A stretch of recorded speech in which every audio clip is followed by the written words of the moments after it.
उमाचरण मिश्र मु आज आमर ओडिशार उत्कलर जो जो कवि मान अच्छा विषय जी जानी संक्षिप्त टिप्पणी देवी। प्रथम आसले कवि सम्राट उपेन्द्र भंज जे कि सारा भारत में परिचित। तांका लेखागुड़िक प्राय सबु लेखा प्रेमपूर्ण लेखा एवं भक्तिपूर्ण लेखा। से सबुबले प्रकृति सबको लेकिन से कविता रचना करती। जो शब्दर अर्थ तीन तीन चार लेखाएँ बाहर से शब्द बुझा भारी कठिन हो पड़े। आज सुधा इमिति कवि सृष्टि ना जी कि उपेन्द्र भंज सहित सामान हो पारे। तांकरी जो वैदेश विलास तापर कोटि ब्रह्मांड सुंदरी एपरी बहुत काव्य से रचना करिसंती। जो काव्यगुड़िक आज आमर उत्कल तथा भारत में जाजल्यमान हो दर्पण भरी रही। एबर साहित्यिक माने ताकू पढ़ी और बुझी निजर साहित्य क्षेत्र में उन्नति करने चेष्टा कर। द्वितीय मु कहि कवि सूर्य बलदेव रथ जे कि लिखिं बर दी बरसे दे मानस बर दी बरसे अमैत्य ग्रास देहे बंदाकिनी रज लगाई ग्राम सुखर होइब गाई। अर्थात ईश्वर सृष्टि जी जमी गठन होती जी जमी जन्म होती तार परिवर्तन हो पार ना। प्रकृतिर भी परिवर्तन हो पार ना। तेणु जिते चेष्टा कले भी अंगारटा अंगार सुनाटा सुना।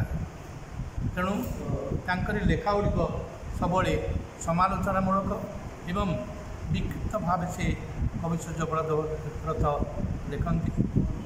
द्वितीय आसला तृतीय राजा मोहन से भी गुड़ाए देशात्मक लिखिं जोटा कि देशपे से बहुत त्याग करिसेंती एवं से सब कविता गुड़िक सब देशात्मक हिसाब से लिखा जाए।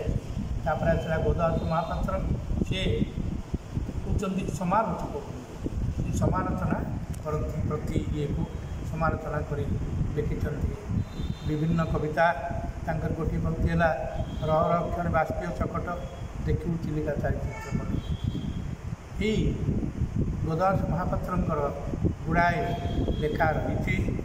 तेणु तांकर दुर्दर्शन से लेखा हो से सबले अन्य दुर्गुण को बाहर कर समालोचना करती जहाँकि संपूर्ण सत्य अटे। ता सहित गोदावरी मिश्र भी गुड़ाए कविता लिखती।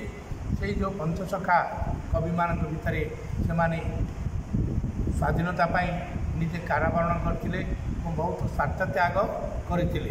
तेणु आम उत्कलर जो कवि माने विभिन्न प्रकार लिखिं से कवि मानकर लेखा कार भावधारा किए कौ प्रकार लिखती जोटा कि समाज उपयोगी यही किंतु आजिकल जुगरे आमर जो नूतन पीढ़ी जो कविता लिखुंट तार अर्थ किसी न थाए एवं ताहा समाजर किसी गोटे उन्नति करने चिंता किंबा अवेयरनेस क्रिएट करने से किसी न थाए।